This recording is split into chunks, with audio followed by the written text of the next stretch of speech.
And these people would message me back and say, go ahead, do whatever, you haven't got a channel, you're fucking lying. And it was like, yeah, touche, you're absolutely right.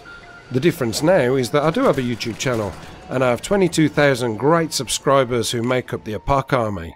So guys, I'm not going to ask you, I'm going to beg you. If you don't like this kind of thing, do the right thing. Complain, report, spam. Always spam. There's not really much more I can say apart from just go over and send some love.